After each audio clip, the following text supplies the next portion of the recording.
Hello guys, welcome to my channel. তো আজকে আমি বাটা মশলায় চিকেন রান্না করব। তো দেখো, তার জন্য আমি এতটা পরিমাণ চিকেন কেটে ধুয়ে পরিষ্কার করে নিয়েছি, আলু কেটে নিয়েছি, আর এখানে আমি মশলাগুলোকে সব বেটে রেখেছি। এটা হচ্ছে আমাদের পেঁয়াজ, টমেটো আর লঙ্কা বাটা। এখানে আমি জিরে বেটে রেখেছি, আর এখানে আমি ধনে বেটে রেখেছি। এরপর আমি প্রথমে গ্যাসে একটা কড়াই বসিয়ে নিয়েছি, তারপর আমি গ্যাসটা অন করে নেব। এরপর কড়াইতে কিছুটা পরিমাণ আমি সরষের তেল এখানে অ্যাড করব।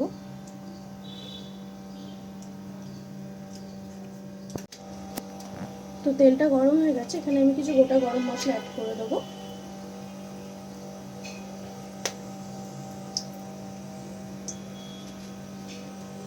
তারপর আমি আলুগুলোকে প্রথমে ভেজে নেব।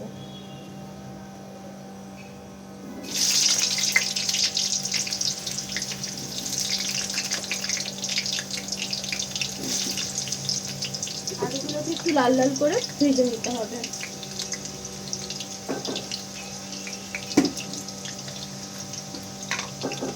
তো এখানে আলুগুলোকে ভাজার জন্য আমি এখানে সামান্য কিছু পরিমাণ আমি নুনের ব্যবহার করছি, কিছুটা পরিমাণ এখানে হলুদ অ্যাড করছি।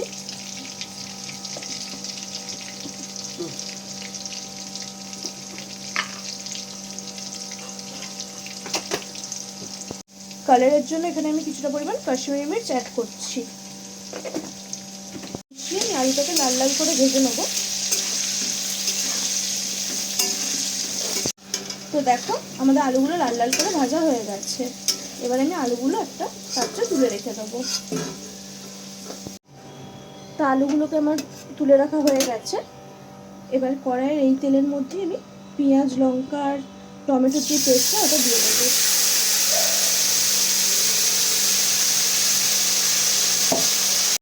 তো পেঁয়াজটাকে একটু হালকা কষিয়ে নিয়ে এর মধ্যে আমি দিয়ে দেবো আদা রসুন বাটা।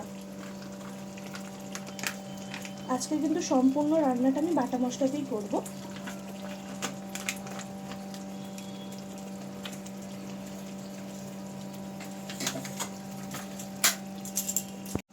তো এখানে আদা রসুন পেস্ট আমি অ্যাড করলাম।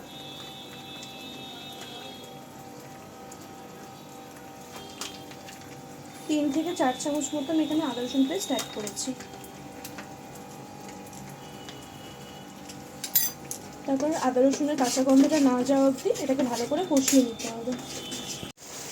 তো আদা রসুনের কাঁচা গন্ধটা চলে গেছে। এবার আমি এখানে চিকেন অ্যাড করব।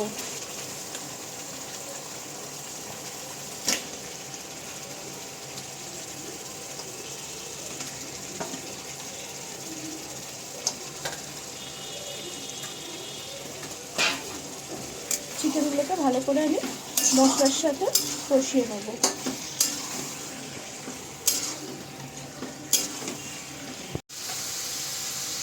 তো মাংসটা মশলার সাথে ভালো করে মিশিয়ে নিয়ে এখানে আমি জিরে বাটা অ্যাড করব।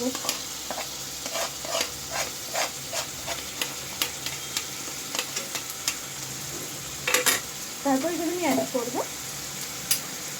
গোটা ধনে যে আমি বেটে রেখেছিলাম সেটা।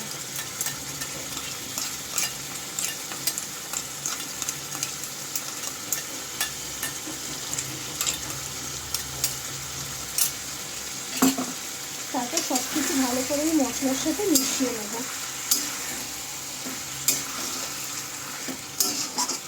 কিছুক্ষণ এটাকে ভালো করে কষিয়ে নিতে হবে। ভালো করে মশলার সাথে মাংসটা কষিয়ে নিয়ে এখানে আগে থেকে ভেজে রাখা আলুগুলো অ্যাড করতে হবে।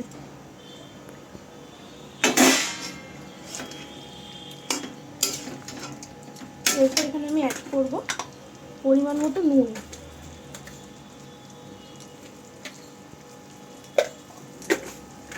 তারপর এখানে আমি অ্যাড করব হলুদ।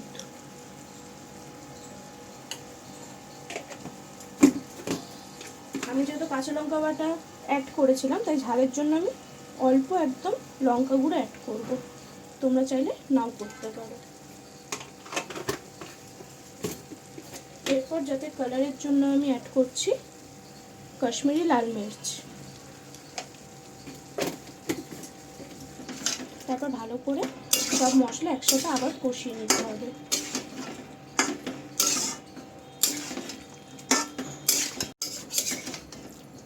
আচ্ছা, মাংসটা কষাতে কষাতে মশলা দেওয়া অল্প জল আমি এখানে অ্যাড করতে করতে মাংসটা ভালো করে কষিয়ে নেব। মশলাটা যতক্ষণ ধরে তোমার মাংসটা কষাবে এটা কিন্তু টেস্টটা একটু তখন বেশি হবে। বেশ কিছুক্ষণ ধরে আমাদের মাংসটা কষিয়ে নিতে হবে। অল্প অল্প করে এখানে জল অ্যাড করব আর হাই ফ্লেমে আমি মাংসটা কষিয়ে নেব। দেখো আমি অল্প অল্প করে জল অ্যাড করে মাংসটা কষিয়ে নিয়েছি। মশলা থেকে কিন্তু তেল ছেড়ে এসছে, দেখতে পাচ্ছ? তার মানে কিন্তু আমাদের মাংসটা কষানো ভালোভাবে হয়ে গেছে। এরপর আমি এখানে কাঁচা জল পরিমাণ মতো অ্যাড করব। তোমরা যতটা জল মানে ঝোলের প্রয়োজন তোমরা সেই বুঝে কিন্তু অ্যাড করো জলটা। তো আমি খুব একটা বেশি ঝোল করব না, আর মাংসটা আমাদের কষাতে কষাতেই অলমোস্ট সেদ্ধ হয়ে গেছে, তাই আমি এখানে এতটা পরিমাণে জল অ্যাড করলাম। এবার এটা ভালো করে ফুটতে দেবো। তো দেখো আমাদের ঝোলটা অনেকটা শুকিয়ে এসছে, আমি এতটাই ঝোল রাখবো। এরপর আমি এখানে গরম মশলা অ্যাড করে দেবো।